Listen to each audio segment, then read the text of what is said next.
kan pathian ming thiang lim aro pui le zaum takhi fakinom ro se amen lalpan vo in sarmon vo in zirlai hi ngai nom ti e min lom takamalam hun thlir thei turin tharau thiang limin ngai thak tir cheu ro se amen isuan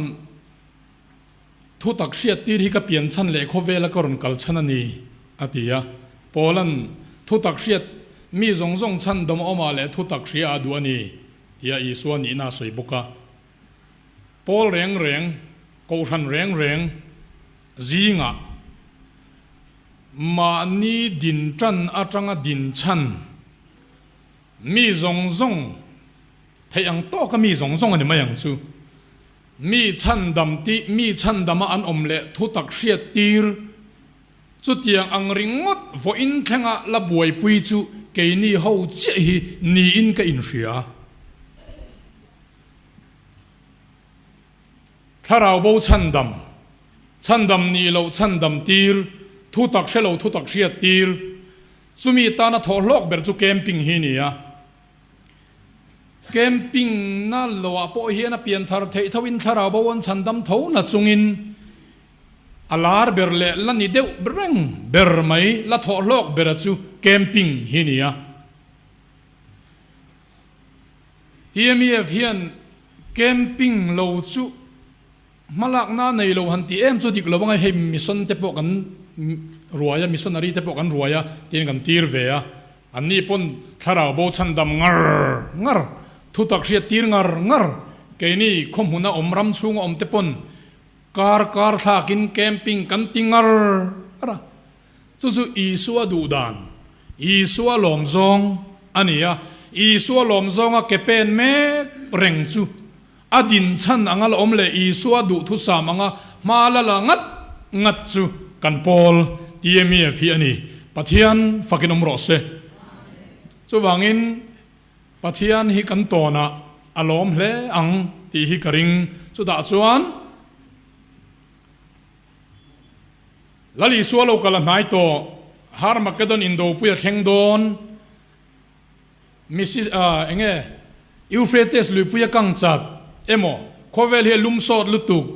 emo kan nuai oil li pui hian min dai rei to don lo emo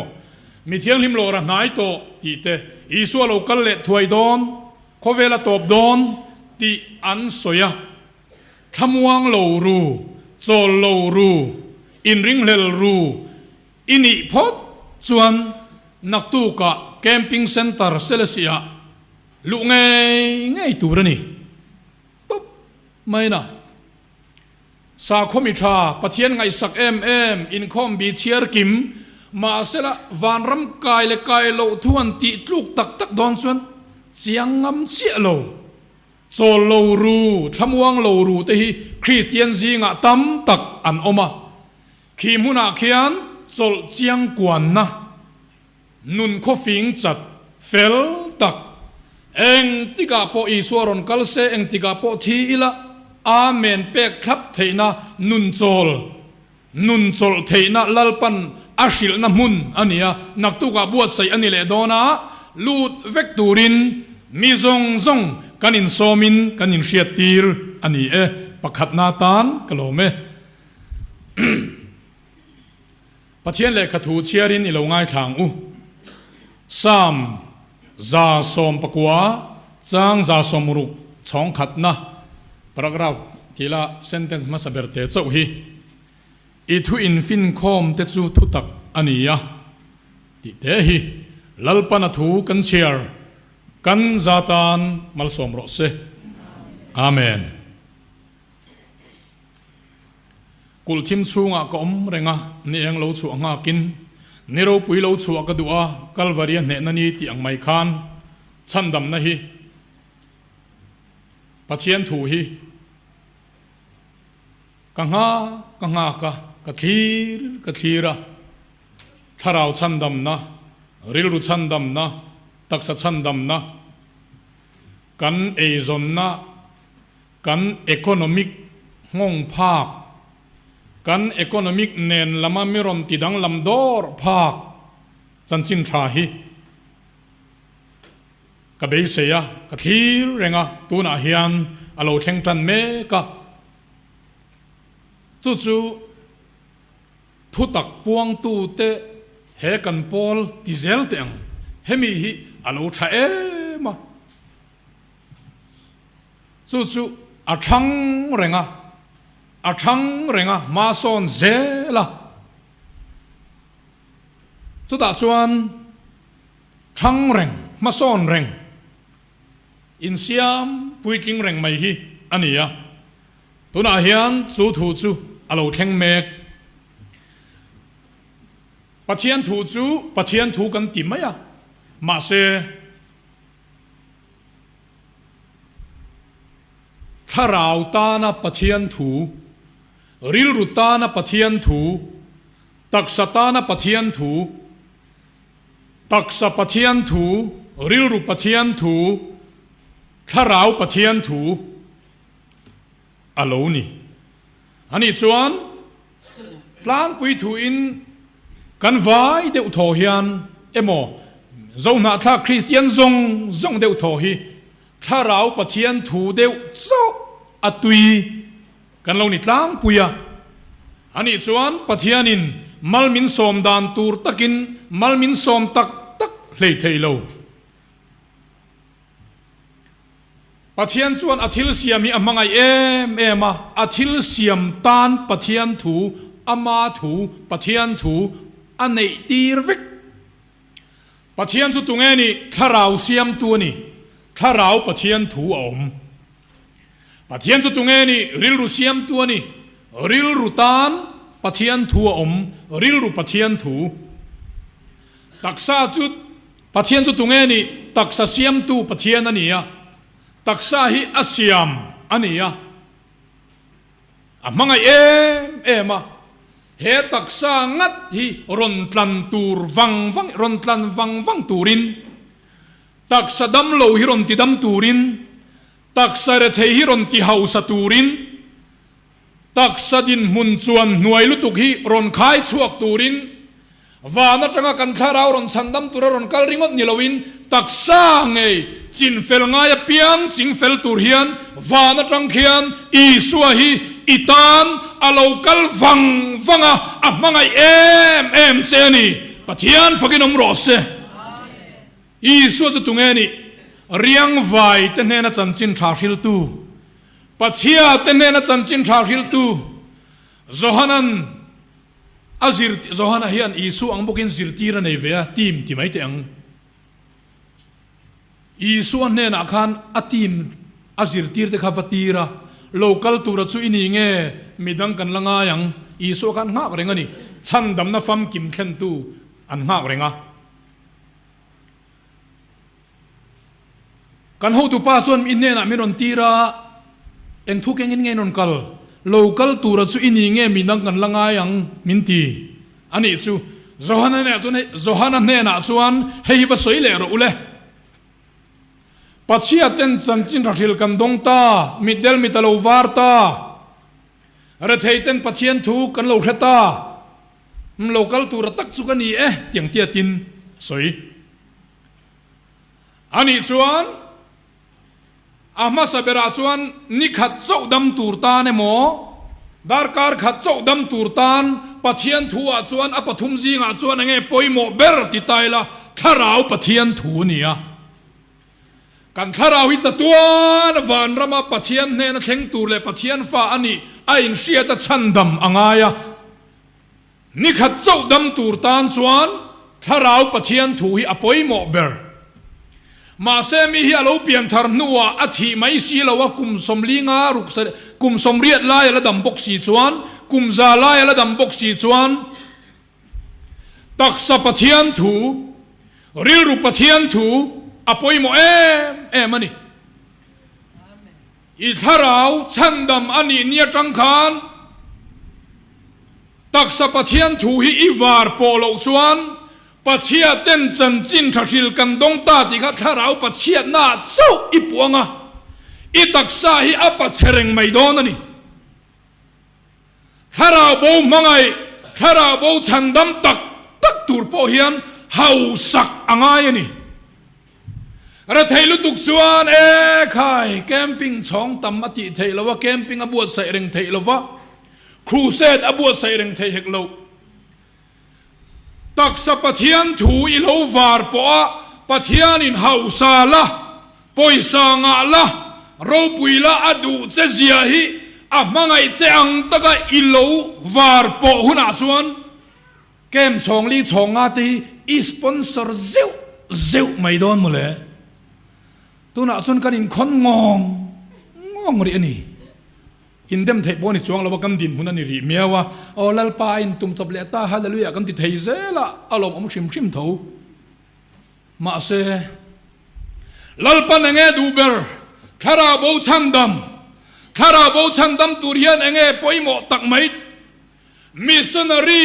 za tir thei ni nge lokang pakhat tir thei ni hi ti tai la ai in ngai tu tur vak po om mi za tir thei ni chu thazo kang chu za tir thei ni tu chon hau sakangaya hau sak don chuan taksa pathian thu hi var po angai ni flek mai na pui ngeng teu mai mo le ani chuan taksa pathian thu var po tur chuan tho ho angaya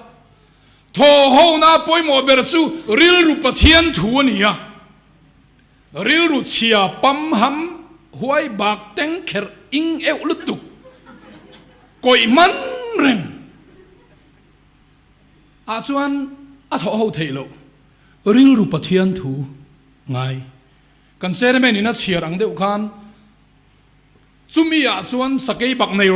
reng om lovanga sako ham reng pon kal lovang tu na chuan iko ham lutuk na ten ani chuan ati thei thlat lova nang ang lal ringot sakei bak nei ang maya lal ber ni ringot chuan thian tha nei thei lo lal le lal hi chu e a in dor rei thei lo chu tin si chuan he thu tak hi ma na rang han kan puang chara alo thang zela kan ei zon na thleng maya ngong phak economic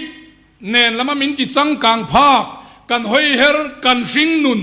ti za om phak tuna hian kan ma chon mek awang hian ani na taka chon ti hian i suan zanin voin tlai kan zai tui lai tak te khan miron kal nan rup mai se ka amen tho na a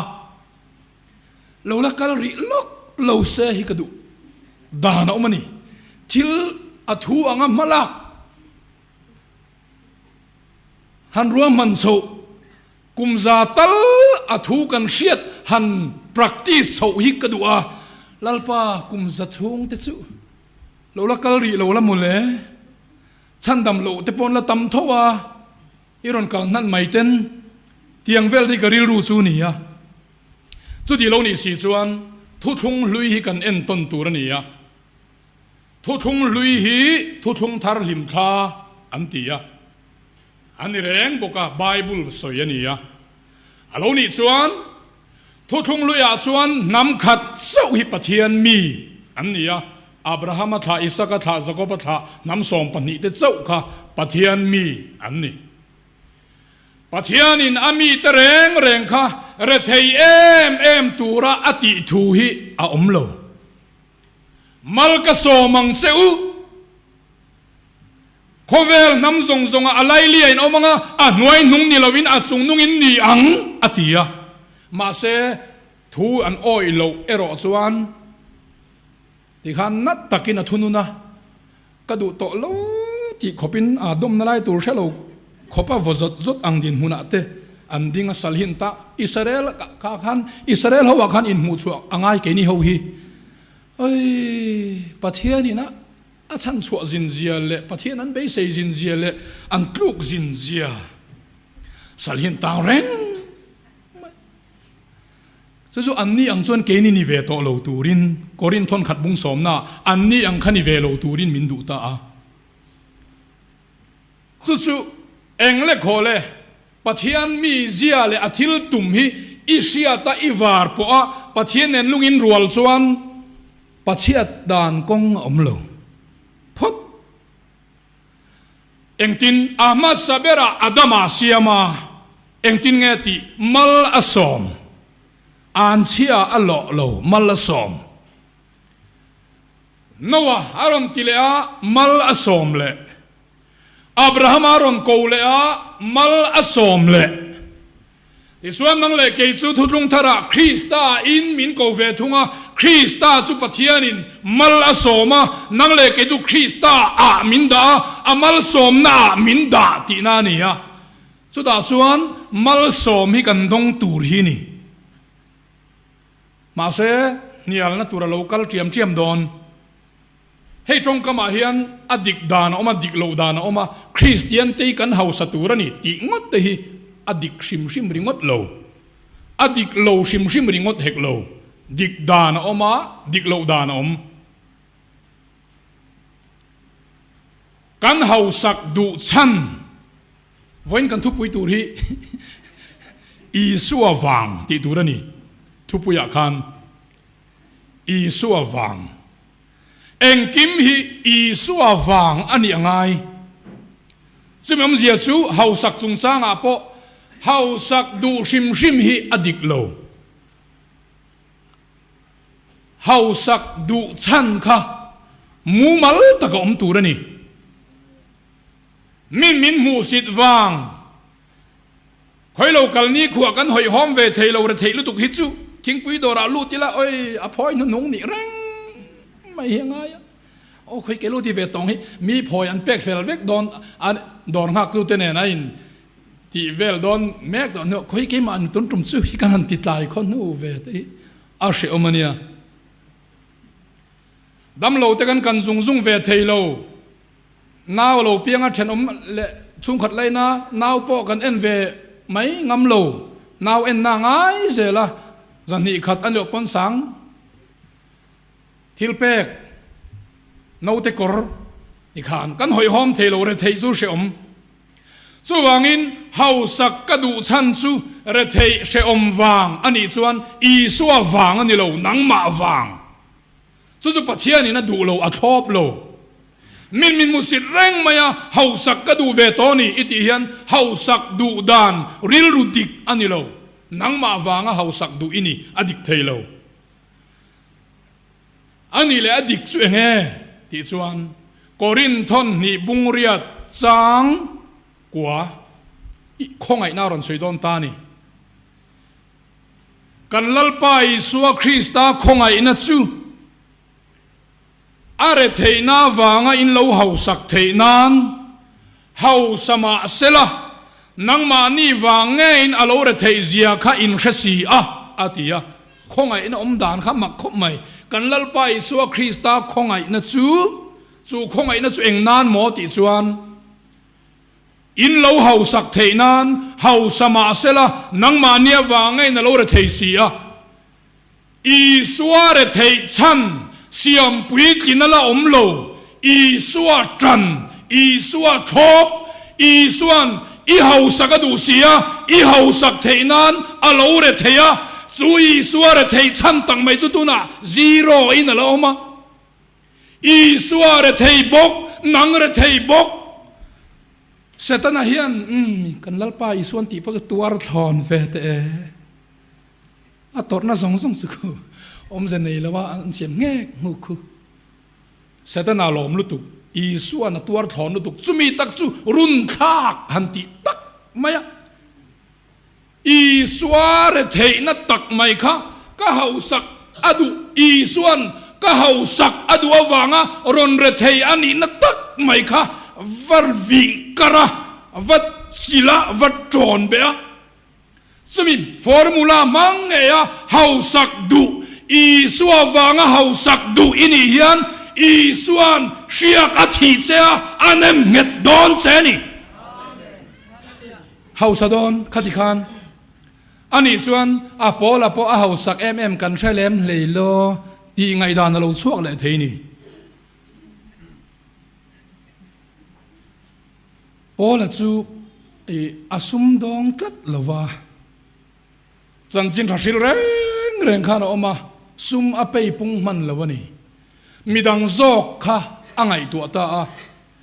re thei si in re thei tak anga omin mi tam tak ki hausa si in atia chawangin ke ma chau ka ding boka ka kan tilok mai nge kan vai kan ina a ke po hi mi tam tak ka ti hausa don ni te hian ka in ria ka lim deuh riawni chu lalpa mi zia reng chu ama an puya siam kan ni kha han ngai to le ta la pathian chu ama an puya siami ni chuan ama chu engang mi nge ti chuan mi tan ani mi tan anung mi pathian mi tan anung ri lu nei mi pathian ani ya an puya siam da chuan mi tan ai nun don reng chuan i hau sakangai lom ra thei lu tuk chuan mi tan nun thei lo a se om khop mai tin sum hi lim na ber ni lo ma sela sum nei mia lo chuan lima har kur khop nang va puk ve to ro ini te va puk ve to ro ma ni zan ni lek chuan nei om mai in ti se om de mai ni ra thei lu tuk chu se om khop mai chu pathian thua leidam chunga hausa tur kan ni kan setlat lova era thei hi in me kan in tia arau de uten a chen chon an sia ni ome are reng thua ire thei khan ire thei chan kha tun taka ilo re thei me ka kha i suwa wanga re thei in ni me vem i suwa wanga re thei kan ni etia in chal ngamani chon alom omani maya pathian pon ro puina changanga ma se mi tam tak re thei chani chu i suwa wang pon ni chuang lo kan rap thak lu tuk wang ani mai angai na kan siat lo wang ani mai siat na kan tlak cham wang ani mai kan sual wang ani mai kan that siat wang ani mai chuang chuan i re thei chan kha i suwa wang re thei ni chuan a tha e alom om lu tuk chu da chuan hau sa tu re ro chuan nun hau sa ne anga ya cheng za nei tur chuan cheng za en kol thei nun hi ne ngai cheng nuai khat nei tur chuan cheng nuai khat in kan chunga ro rel lova cheng nuai khat chunga ro rel tu zok nun nei angai chu chu tuan nun na ni lo tu na tharau thiang lim kan ril ru ron siam pui ting tu tharau thiang limi kan ma moni pui ven teu mai mo le ha thil chu tu na tanga kum nga kal le chuan tun taksa pathian thu ril ru pathian thu tharau pathian thu hi a hu na mun chata kan var po chuan thu tak var po reng hi chu ra thei bak ber hi kan om to vak lovang angai na hi kan thredon a san chu hau sak sim tum te hau sak sim soi te za thak la ta oi ti sa e sum in ti na kha oma chu akidik kha om renga akidik lawa sum du ve tup te chu ti lo ni si chuan eng le kho le i sum don angai ni i suanen i sum don angai tho pui pali panga po ine ngai mani chuan alen tak theilo thing pui dor po va siam la nang ma in jing aba thola tel chuang sala chang wa kang la minaron dorang chenga i lian thei chuang lawang mani chuan a theilo lom hlo fa som ni ruai dur thei khop iril ru ro pui lalpa hetiang hen fin namin pero itianga sum don ngai hey company ka tam lo khop maya vest it's te hi a tha ka ti modi kher te po ya tha ma se modi kher hi chu modi anen hian a mingain an deu wa hin ka tui lo de wa pu modi hi sual modi kher hi chu ai than pui ai nang lo mai company ming le mi mal ming te zong tui lo pha nan mang du su min lo ti ni chon ni ka pom tho le na thiela kan om lain modi kher lam campaign tu te kan rong bol pui the tho hi anon kala Section public meeting ten ko wa heng te hi alo pathian thu khop mai an ho tu nu khan thu section pathian thu soi zel a pathian thu soi kha e zon na ni nga la a e zon na soi kha pathian thu ni nga la mi siam len na nia e zon na nei lo te e zon na nei ril ruk na nia khan down line an nei ya so mi ta chung ko so e zon na mu mal takan nei mi lo ti khan hein tiangan siam len mi siam len ania modi kher te po hi alat tlai lowang tuan vest ti te po alat tlai lowang lut mu mal lo inom chuan tai mat dewin lu tur sumi ni kher lo po nang ma in engamo tak chaina lama han kala ni emo sum don na ani lo pon kun na tho oil pa ma ni emo hetiang si dragon fruit tiang si te po taksa chuta tak mai chuan tharau ril ru taksa hi then san thei lo ania wangin in tuar ton vek in ti cheton thei vek ani wangin chuta kan thuk phum tur chu Philippi bungli changruk enga ama mangang su eng kima tong trai le dilin lom thur hil tel zelin in du na te chu pathian hen asia tirin om zok ro se khalaya eng kima tong trai tuna hian man lai chuan thaler biak buk hun lai te Israel rama khan rim tuyen hal thina tong trai na hian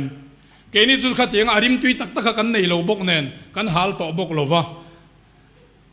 ril ru sorwing na tan chon mombati te mo eng mo tak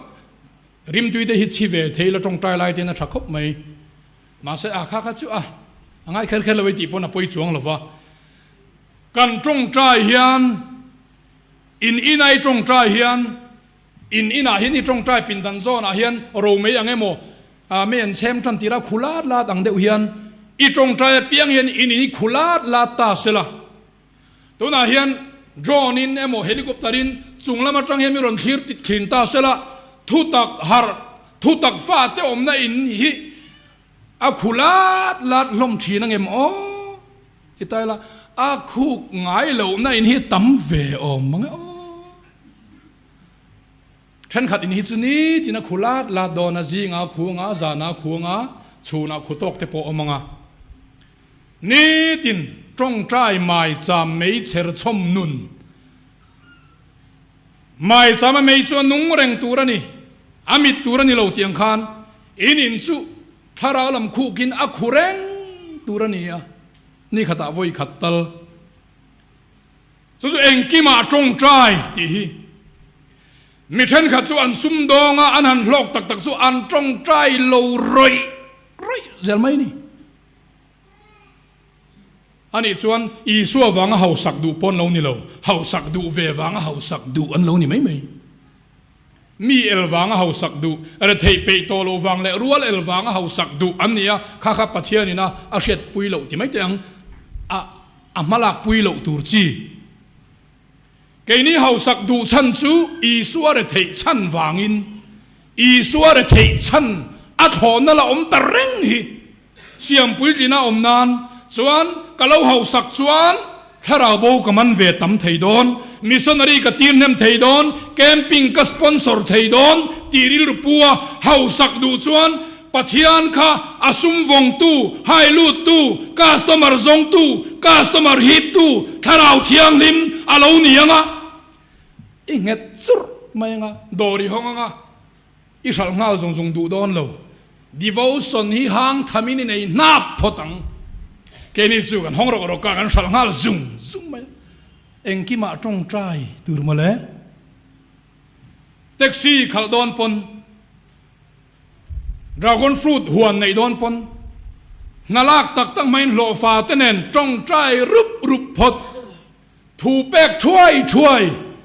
ko chuai tharau sual phuar chuai ran nung eita o thai ei tam thei chi ran nung emo ei thi thei chi ran nung te phuar sual phuar phel tong trai dar kar riat lo fa tenen na kan tho chuan dar kar sari o dar kar khattal lo pha tên nó trong trai hul mày hậu sắc idu chân chú so mi te chung son in lo phang nan nei ngai lo wa ka company ano in lo venga in lo na ni tin an nei ve do na tiril rupu mi siam len mi in lo phang na nei tir su di lo ni si chuan ava thadon ve ke ni su tu na ta chuan mani tan chau kan nunga engate sum don oi nangma dam kho chwa nan engate nai tho i dam kho chwa nan engate nge na i tho ei tur i chung tenen in nei thei nan ania i suwa wang alo om lo re reng ulo rikum na kan tho chan chu kan pui fanau tenen ei tur kan nei thei nan chu i suwa alo om lo ran nung dangang tho kan lo ni bong in cho ei chan chu aril tram re nan nu ta tuya nei nan sakhin cho ei chan chu aril tram lo nan alo puar nan anu ta tui tan afa ta tan mi tan aom ngai lo chat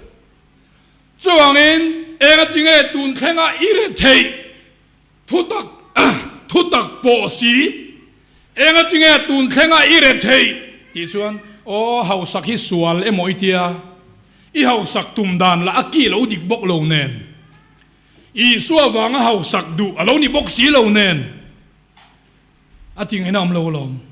chuai chuan thian ho pali panga in tron khom ula tai mat dewin company ang deuh ti te din ro a thei chuan thurhil tu in ni lo chuan thurhil tu po tong trai trak ro se ei zong tu gut na thok tu po tong trai trak ro se zirtir tu ni pon lo lak nan chong ni lo mi fa te thiam tir cha pol saria isikulan lo luta lo i munan chau thokril ru ni lovin mi fa ten isikula anonda pol sari zirlai zong thiam tir cha mi fa te thiam na pe cha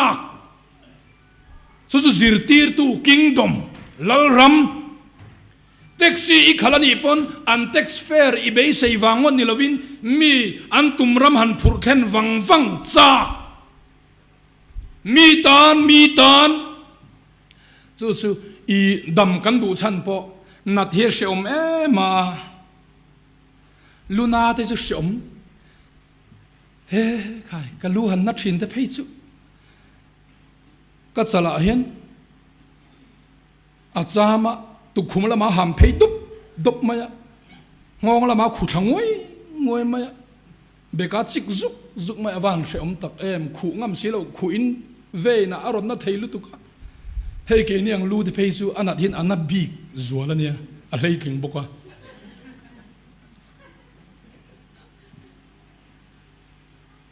chung lu ni hitling ve dam kan du chan chu nat a she om wang chu i su awang alo ni mi lo dam kan du chan tur chu i suwa kaluna adam na na lo tuara isua na tuar to sia kalua alal hotling silawa isua chan wanga dam du wanga dam kan du hian tharau thiang limin minti dam don ani so wang chuan kan dam du chan po a seom wang ara thei thak wang dam doi mana hek doctor man clinic man khai a hek lutung na man chua tam si lak na dam lo chuan kan dam lo kan thok chuak thei kan thok thei lo wa kan la lut le ma kan mang chuak ne ma khai dam kan du chu wanga dam du ringot moi lo ni a ni kan lo shelo re nga indem ton thei po kan ni lo wa ke po ko lo ti deu ton ani pon ka dem cheu ni lo wa ka tang mai ni a isua kha engwangin vuak ti chuan idam thei nan itak sa lo dam thei nan ania khai isua chanchin inzian bu pakhata phei chuan an vo kher na salutuka adaru velam hi lang thei khati khop khan ngai sakan tuara chu an vuak vual na le an vuak kher sinh sung na chan su i lo dam thei nan ania chui suwa tuar na chui kle manga i suan a tho na tuar lo i suwa tor na a thon lo ti idu wanga dam idu hi dam du na thiang lim ania ti sa adam du na ti sa takadam du na ni lawa tharau takadam du na pathian du zong adam du na ni ya ani suan e khai bible a hian tharau rilru taksa pathian suan taksa siama taksatan pathian thu nu pa asiam suan nu patan pathian thu pa fa asiam suan pa fatan pathian thu tui fin riat asiam suan tui fin riat tan pathian thu heta china heni phone top sela ye ri kham sak zel tui fin riat tak ngel tan po pathian thu lo om chia lo asiam suan chia lo tan pathian thu ho tu asiam suan ho tu tan pathian thu sipai asiam suan sipai tan pathian thu then om asiam suan then om tenena ka ingkar tan pathian thu mei chia asiam suan mei chetan pathian thu nupui asiam suan nupui tan pathian thu khan a khai khom na tan khan taksa in kan khai khom topa rilru in kan khai khom topa tharau in kan khai khom top khania hani chuan e khai hey thisen te hi antialom mi thiam zara pali ne thisen hi hetia thisen a far kau kau hian thil pali a far tinani chu kan mu tak asena hi red blood cell ania anha tho ber chu vitamin le oxygen semdar ania tak sapum puya white blood cell tia anha tho ber chu na shik do khania chuan platelets antia chu anha tho ber chu kan lo thi pala a chung lama mo pon lama mo kan lo thi pala thi ti top thei tu kha anha tho khania chuan plasma antia plasma hi chu atui thisena atui berahi ania za som kwa plasma hi plasma raurawa za som kwa hi tui ania plasma hi om lo selang chuan thisen hi aluang don lo ani chu chu avai khan thisen ania a pakhat kha alufal tak tak theilo min thisen varat la cham ai unit lian pe ten ti thin hi adang pathum khan ei thale ma sela thisen var bera nei lo chuan ti khan dam doi na mu tho tho chu diang deuh chuan kan taksa hau sakna khrisel na apoi mo lutuk ma se rilru a khrisel lo chuan mi in min ngai na lova thian tha kan nei thei lova tho pui tha kan nei thei lova taksa re thei le don tho tho tharawa khrisel lo chuan lalpa kan pol pe lova lalpa pol pe lo chon rilru ron ngonga mi swala kan suak tho tho chu dini si chuan an pathum hian a in tran pui ton veka engle khole taksa pathian thu awen chu kan cham nem dewa alo thei lova e tharau pathian thu ta chu kan ngai than hem em lei lenga kum som thum chung kan ngai thla thowa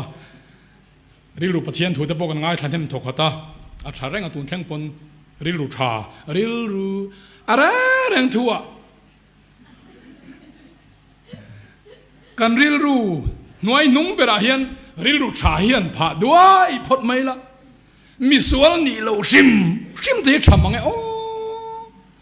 min misual tiam min kan an thin lunga min record lo ni te hi thavenia du turani le engle khole tharau pathian thu mi chom tu lalpa faklama po lalpa fakang tong tayang i trong trai dan sim simen thir let la pathian mal som na tham hi ni trong trai sim simem run da la ahun bi chiar kima olal pa chole thil tin reng kha tiang chona cheng nong thei lo lom than ta ko pin ni trong trai ang u tharau pathian thu hey kam kham khop te hian ka kam kham ka ka kham tùy cái này lộc tiệt khó pin ít trong trai ngay em trong trai ngay mình ngay dấu phèn thèn giờ lên chân cam mà khắm thể lâu lắm mình ngay xuống trong trai chân cam mà khắm thể lâu thà nó là thể lâu trong trai chân nuông cái gì thể lâu á ít gì mò à đi cái nuami ti ma chu trong trai ro nuami ti thengin trong trai ro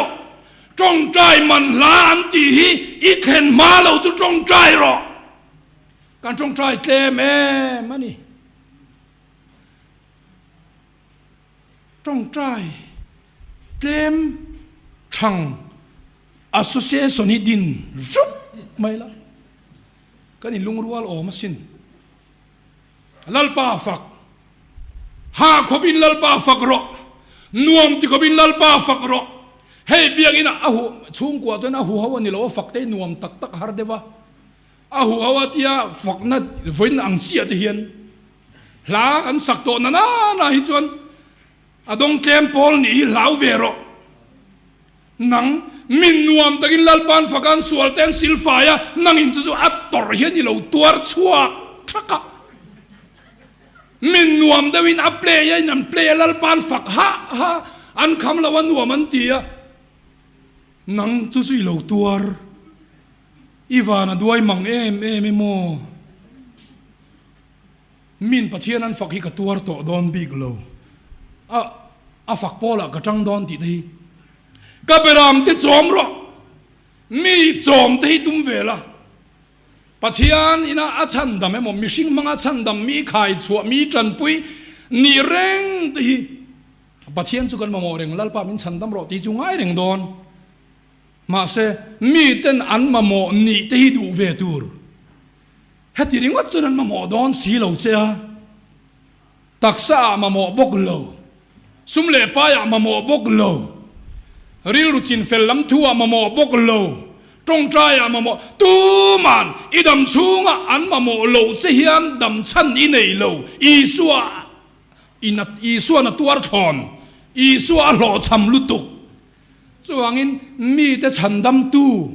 ni te hi tum vero eng mo taka tangkai ni te hi du vero mi te ma mo tu ni reng mai o ma mo tu ti ta khan nang chu tu mai ma mo to lo mo ti nial na thenga pathian chu kan ma mo reng mi po kan ma mo reng ma se min ma mo ve ni hi tum tu ra ni pathian po kan ma mo reng don dam chungin kan mi sing pui te po kan ma mo reng don dam chungin ma se la mi na an ma mo ni ve te hi tu ra nia tum tur son kan in ma mo ton chiang in ma mo ton tu ra siam kan nia nang chu mi ma mo tu chau inia mi na an ma mo te hi ni ve lo wa wa ngau dan ta ka i mak lau mai ka beram no te chom ro biak ina fak na la saka te hian mi te hi chom hi nei ve to em min an ti loi la iding chor hian tu mo tak chui chom mo ka oi lo zong takani hei nun phung pa nga hi alo dang lam hlei khop maya normal hi oma pa nga tin ka ding ta ni an lo zai ta ding mai le heti te phari a in khawania o hei adang lam ta fak mai ni chu dang lam le zual hei adang lam na tlem te lul nen hian heti mai te hian mi ri lu ne me mani chu thu cha thui soi ti na ni mi na an chom ni reng ai chuan hetia ka ban phar hetia ka ding to pinami chom lowa hetia ka lo ban phar vengot po lalpa lom bok nen lalpa ka fa bok nen mi ka chom ani bok fom nen ani chuan tia phar chu lo wa thavi tha hetia thak nen chuan dang lam hlei deu sin lalpa na thu kan soi kan zatan mal som ro se amen kalome